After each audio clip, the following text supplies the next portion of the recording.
ಕಣ್ಣಿನ ಸಲುವಾಗಿ ಮತ್ತು ಕೂದಲು ಸಲುವಾಗಿ ಬಹಳ ಇಂಪಾರ್ಟೆಂಟ್. ಎಷ್ಟೋ ಜನ ನಾವೆಲ್ಲ ಮೊಬೈಲ್ ನೋಡಿ ಟಿವಿ ನೋಡಿ ಎಷ್ಟು ಜನ ಕಣ್ಣು ಹಾಳು ಮಾಡ್ಕೊಳ್ತಾ ಇದೀವಿ ಅಂದ್ರೆ ಅದು ಹೇಳಕ್ ಆಗೋದಿಲ್ಲ. ಅಷ್ಟೆಲ್ಲ ಮಾಡ್ತಾ ಇದ್ರು ಕೂಡ ಈ ಕಣ್ಣಿನ ಸಲುವಾಗಿ ಕೂದಲು ಸಲುವಾಗಿ ಇದರ ಜೊತೆಗೆ ದೊಡ್ಡ ಕರಳು ಸಣ್ಣ ಕರಳು ಸಲುವಾಗಿ ಈ ಆಮ್ಲಾ ಜ್ಯೂಸ್ ಕುಡಿದೆ. ಮೂರನೇದ್ದು ಏನಂದ್ರೆ ಈ ಗಿಲೋಯಿ ಜ್ಯೂಸ್. ರಾಮದೇವ್ ಅವರು ಇತ್ತೀಚೆಗೆ ಹೇಳ್ತಾ ಇದ್ದಾರೆ ಈ ಪಂಚ ಜ್ಯೂಸ್ ಗಳನ್ನ ನಾವು ಕುಡಿಯೋದ್ರಿಂದ ಏನೇನ್ ಲಾಭ ಅಂತ ಹೇಳ್ತಾ ಇದ್ದಾರೆ.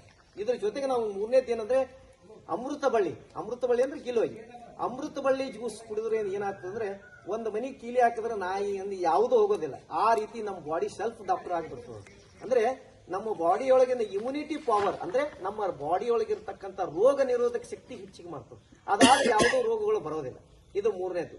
ನಾಲ್ಕನೇದು ಏನಂದ್ರೆ ಈ ಗೋದಾನರ್ಕ ಗೋಮೂತ್ರ ಕುಡಿಯೋದ್ರಿಂದ ಏನ್ ಲಾಭ ಅಂದ್ರೆ ನಾವ್ ಎಷ್ಟೋ ಜನ ನೋಡ್ತೀವಿ ಇತ್ತೀಚೆಗೆ ಈ ರಾಯಚೂರು ಬಾರ್ಡರ್ ನೋಡಿ ನೀವು ಜಾಸ್ತಿ ಜನರಿಗೆ ಶುಗರ್ ಆಗ್ತಾ ಇದೆ, ಇದು ಶುಗರ್ ಕ್ಯಾನ್ಸರ್ ಆಗ್ತಾ ಇದೆ.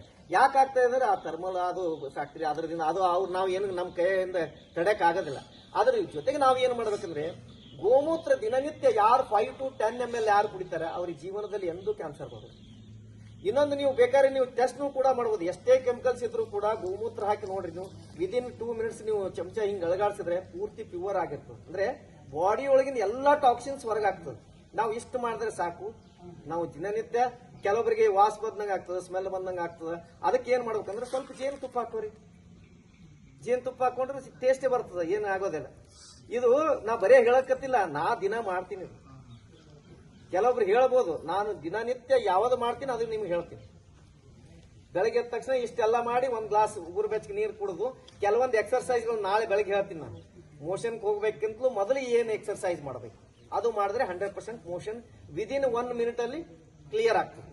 ಎಷ್ಟೋ ಜನ ನೋಡ್ತೀನಿ ಪೇಪರ್ ತಗೊಂಡು ಹೋಗ್ತಾರೆ. ಇತ್ತೀಚೆಗೆ ನಾವೆಲ್ಲ ವೆಸ್ಟರ್ನ್ ಸ್ಟೈಲ್ ಬಂದದ. ನಿಮ್ಮಲ್ಲಿ ಯಾರು ಆ ತರ ಇಲ್ಲಿ ಬಿಡ್ರಿ, ನೀವೆಲ್ಲ ಆರೋಗ್ಯವಂತರ ಲಕ್ಷಣ ಇದ್ದಾರೆ. ನಮ್ ಕಡೆ ಹೇಳಕತ್ತೀನಿ, ನಮ್ಮಲ್ಲಿ ಹೋದ್ರಂದ್ರ ಒಂದೊಂದು ತಾಸು ಬರೋದಿಲ್ಲ, ಅಲ್ಲೇ ಮೊಬೈಲ್ ಒಯ್ದಿರ್ತಾರ, ಅಲ್ಲೇ ಪೇಪರ್ ಒಯ್ದಿರ್ತಾರ. ಇತ್ತೀಚಿನ ಮಕ್ಕಳಲ್ಲೇ ನೋಡ್ತಾ ಇದೀನಿ ಮೊಬೈಲ್ ಕಂಪಲ್ಸರಿ ವಾಶ್ರೂಮ್ ಹೋಗೋ ಮುಂದೆ ಒಯ್ತಾರ. ಅದು ಆದಷ್ಟು ಕಡಿಮೆ ಮಾಡ್ರಿ, ಇಲ್ಲ ಅದು ಬೀಸ್ ಹೋಗೋದು. ಎಷ್ಟು ಮಾಡತನ ನೀವು ಅವರು ಎಷ್ಟು ಬ್ಯಾಕ್ಟೀರಿಯಾ ಇರ್ತಾವ ಏನಿರ್ತಾವ ಅದೆಲ್ಲ ಹಂಗೆ ವಾಶ್ರೂಮ್ ಮುಂದಾಗ ತಗೊಂಡು ಹೋಗ್ತೀವಿ. ಈಗ ದೊಡ್ಡವರಾದ್ರೂ ಅಲ್ವೇರ್ juice, amla juice, Giloi juice, ಗೋಮೂತ್ರ ಇವೆಲ್ಲ ನೋಡಿದ್ರೆ ಮಕ್ಕಳು ಮೂಗು ಮುಚ್ಕೊಂಡು ಹೋಗ್ಬಿಡ್ತಾರೆ. ಅವ್ರಿಗೆ ಏನ್ ಕೊಡ್ಬೇಕು? ಈ ಗಾಜರ್ ಜ್ಯೂಸ್ ಆಗಿರ್ಬೋದು ಅಥವಾ ಬೀಟ್ರೂಟ್ ಜ್ಯೂಸ್ ಆಗಿರ್ಬೋದು. ನಾವು ಬೆಳಗ್ಗೆ ಎದ್ದ ತಕ್ಷಣ ಮಕ್ಳಿಗೆ ಏನ್ ಕೊಡ್ತೀವಿ? ಹಾಲು ಕೊಡ್ತೀವಿ. ಹಾಲು ಕೊಟ್ಟೇವಂದ್ರೆ ಅದು ಪಿತ್ತ ಆಗ್ತಾವ. ಅಂದ್ರೆ ಒಂಥರ ಏನೋ ಕಫ ಗಟ್ಟದಂಗ ಆಗ್ತಾವ. ಎಷ್ಟೋ ಜನರಿಗೆ ವಾರಕ್ಕೊಮ್ಮೆ ಹೋಗೋದು, ಮೂಗಿಗೆ ಹೋದ ಇದು ಹಚ್ಕೊಳ್ಳೋದು, ಅದೆಲ್ಲ ಕಫದ ಹೊರಗೆ ಬರೋದು ಮತ್ತೆ ಹೋಗೋದು. ಅದಕ್ಕೆ ದಯವಿಟ್ಟು ಮಕ್ಕಳಿಗೆ ಬೆಳಗಿನ ಸಮಯದಲ್ಲಿ ಯಾವುದೋ ಒಂದು ಜ್ಯೂಸ್ ಕುಡಿಸ್ಬೇಕು. ಮಧ್ಯಾಹ್ನದಲ್ಲಿ ಮಜ್ಜಿಗೆ ಕುಡಿಸ್ಬೇಕು. ಸ್ವಲ್ಪ ರೆಸ್ಟ್ ಕೊಡಬೇಕು ಅವ್ರಿಗೆ 20 ನಿಮಿಷ. ಇತ್ತೀಚಿನ ಸ್ಕೂಲ್ಗಳಲ್ಲಿ ನೋಡ್ತಾ ಇದೀನಿ, ಒಂದು 20 ನಿಮಿಷ ಬ್ಯೂಟಿ ಸ್ಲೀಪ್ ಅಂತಾರ. ಮಧ್ಯಾಹ್ನದಲ್ಲಿ ರೆಸ್ಟ್ ಮಾಡಬೇಕು, ಮಲ್ಕೊಳ್ಳೋದಲ್ಲ, ರೆಸ್ಟ್ ಮಾಡಬೇಕು. ಸ್ವಲ್ಪ ಮಧ್ಯಾಹ್ನದಲ್ಲಿ ಏನು ಕಂಪಲ್ಸರಿಯಾಗಿ ಮಜ್ಜಿಗೆ ಕುಡಿಬೇಕು. ಮಜ್ಜಿಗೆ ಯಾವ ರೀತಿ ಇರಬೇಕಂದ್ರೆ ತಿಳಿಯಾಗಿರ್ಬೇಕು. ಅಂದ್ರೆ ನೀವು ಮಜ್ಜಿಗೆ ತಂದ್ರೆ ನಿಮ್ಮ ಮನೆಯೊಳಗೆ ಕೊಟ್ಟರೆ ತಿಳ್ಕೊರಿ, ನಿಮ್ಮ ಮನೆಯವರು ಅದ್ರೊಳಗೆ ಇನ್ನೊಂದು ಗ್ಲಾಸ್ ನೀರು ಹಾಕಿ ಸರಿಯಾಗಿ ಕುಡಿಬೇಕು. ಮಧ್ಯಾಹ್ನದಲ್ಲಿ ನೀರು ಕುಡಿಯುವ ಬದಲು ಮಜ್ಜಿಗೆ ಕುಡಿದ್ರೆ ಬಹಳ ಒಳ್ಳೆಯದು. ಮಜ್ಜಿಗೆ ಅಮೃತ. ಮತ್ತೆ ಇನ್ನೊಂದು ಎಷ್ಟೋ ಜನ ಎಳ್ನೀರು ಕುಡಿತೀನಿ ಅಂತಾರಲ್ಲ, 6 ಗಂಟೆ ಒಳಗಡೆ ಯಾರು ಕುಡಿತಾರೋ ಅದು ಅಮೃತ. ಅದಾದ ನಂತರ ಎಳ್ನೀರು ಅದು ಏನು ಸೈಡ್ ಎಫೆಕ್ಟ್ ಇಲ್ಲ. ಬಟ್ 6 ಗಂಟೆ ಒಳಗಡೆ ಸೂರ್ಯ ಉದಯಿಸುತ್ತಿರೋ ಸೂರ್ಯನ ಕಿರಣಗಳು ಬೀಳೋಕ್ಕಿಂತ ಮೊದಲೇ ಕುಡಿದು ಬಿಡ್ಬೇಕು. 5:30 ಒಳಗಿಂದ 6 ಒಳಗಡೆ. ಅದಕ್ಕೆ ಇಷ್ಟು ಮಾಡಿದ್ವಿ. ಬೆಳಗಿನ ಸಮಯದಲ್ಲಿ ಮಕ್ಕಳಿಗೆ ಏನು ಕೊಡ್ಬೇಕು ಅನ್ನೋದು ಆಯ್ತು. ಮಧ್ಯಾಹ್ನದಲ್ಲಿ ನೀವು ಏನು ಊಟ, ಎಷ್ಟೋ ಜನ ನೋಡ್ತಾರೆ ಮಧ್ಯಾಹ್ನದಲ್ಲಿ ಈ ಶವಂತಿನಿಗೆ ಮುದ್ದೆ, ಬೆಳಗ್ಗೆ ಸಮಯದಲ್ಲಿ ಶವಂತಿನಿಕಾಯಿ ತಿಂತಾರ, ಟೊಮೆಟೊ ತಿಂತಾರ, ಏನೋ ಒಂದು ಇದು ತಿಂತಾರ, ಕಾಯಿ ಪಲ್ಯಗಳು ಎಲ್ಲ. ಅದು ಒಳ್ಳೇದೇ.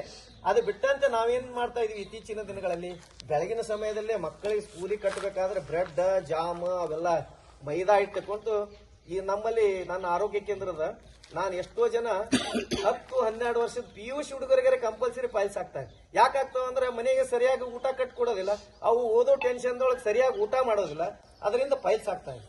ಅದಕ್ಕೆ ಫೈಲ್ಸ್ ಬರಬಾರ್ದು ಅಂದ್ರೆ ಏನ್ ಮಾಡ್ಬೇಕು? ನೀವು ಆದಷ್ಟು ಅವರಿಗೆ ಹಸಿ ತರಕಾರಿಯನ್ನ ಈ ಊಟ ಕೂತಿರ್ತೀರಿ, ಜೋಳದ ರೊಟ್ಟಿ ಏನು ನೀವೆಲ್ಲ ರೈಸ್ ಊಟ ಮಾಡ್ತೀರಿ, ಜೋಳದ ರೊಟ್ಟಿನೇ ಊಟ ಮಾಡ್ತಿಲ್ಲ. ಅದ್ರ ಜೊತೆ ಮೆಂತಿ ಪಲ್ಯ ಆಗಿರ್ಬೋದು, ಅಥವಾ ಪಾಲಕ್ ಆಗಿರ್ಬೋದು, ಅಥವಾ ಮೂಲಂಗಿ ಆಗಿರ್ಬೋದು, ಬೀಟ್ರೂಟ್ ಆಗಿರ್ಬೋದು, ಗಜ್ರಿ ಆಗಿರ್ಬೋದು, ಶೌಂತಿನಿಕಾಯಿ ಆಗಿರ್ಬೋದು, ಇವೆಲ್ಲ ಎಷ್ಟು ಇಡಬೇಕು? ರೊಟ್ಟಿ 1 ಇಟ್ಟಿರ್ಬೇಕು.